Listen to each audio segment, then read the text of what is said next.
Hello दोस्तों, आज मैं फिर आपके सामने एक कविता लेकर आया हूँ जो बहुत ही सुंदर और बहुत ही चर्चित कविता रही है। और जिन्हें लिखा है एक सुप्रसिद्ध कवि हुआ करते थे। एक ज़माने में उनका एक अपना ही पहचान हुआ करता था। उनका नाम था दुष्यंत कुमार। उनकी रचना इतनी एक तरह से कहें कि तार्किक और जो दूरदर्शिता पर आधारित होती थी, तो बहुत ही सटीक तरह से वो विवरण किया करते थे चीज़ों को, वो आज आपको इस कविता में मिलेगा। समझने का थोड़ा प्रयास करिएगा। बहुत कम शब्दों में उन्होंने बहुत गहराई से चीज़ों को रखा है। जैसे आज कल सबको पता है कि हमारे देश में, या देश में नहीं पूरी दुनिया में कोरोना की बीमारी चल रही है, और साथ में जो हमारे देश में खास करके किसान आंदोलन चल रहा है।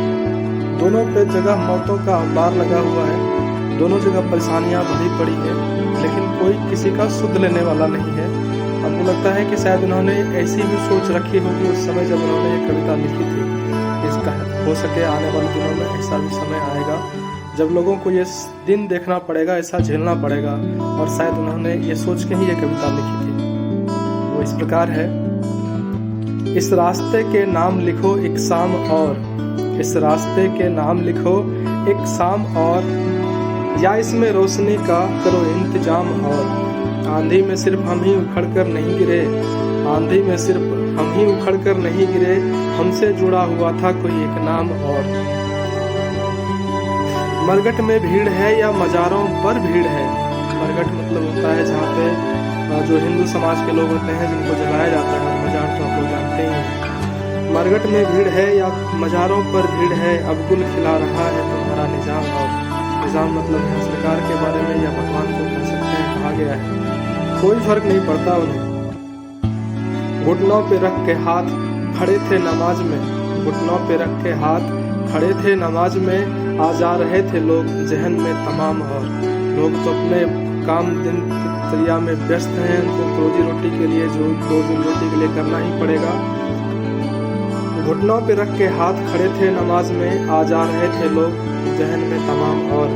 हमने भी पहली बार चखी तो बुरी लगी, हमने भी पहली बार चखी तो बुरी लगी, कड़वी तुम्हें भी लगेगी मगर एक जाम और। थोड़ा आप सच्चाई और जानिए तो और बुरा लगेगा। हैरान थे अपने अक्स पे घर के तमाम लोग, हैरान थे अपने अक्स पे, अक्स मतलब आंसू होता है। हैरान थे अपने अक्स पे घर के तमाम लोग, शीशा चटक गया तो हुआ एक काम और। शीशा चटक गया तो हुआ एक काम और। उनका कहीं जहां में ठिकाना नहीं रहा, चले गए दुनिया में नहीं है। उनका कहीं जहां में ठिकाना नहीं रहा, लेकिन ये सच है कि वो हम लोगों के लिए जान दिए या जा रहे हैं। उनका कहीं जहां में ठिकाना नहीं रहा, हमको तो मिल गया है अदब में मुकाम और। लेकिन हम इतने अहंकार में हैं, इतने घमंड में हैं, इतने अदब में हैं कि अपने जो है अपने आपको ही देख रहे हैं, सरकार को ही देख रहे हैं, अपने काम में व्यस्त हैं। जो होना है होने दो, जो हो रहा है होने दो। तो इस तरह से उन्होंने इस कविता को दर्शाया है, जो बहुत कम शब्दों में बहुत तार्किक और दार्शनिक रूप से कहें तो दुर्दशा को उनकी कविता ये प्रसिद्ध हुई थी और आज भी है। तो ये कविता खत्म हुआ। बहुत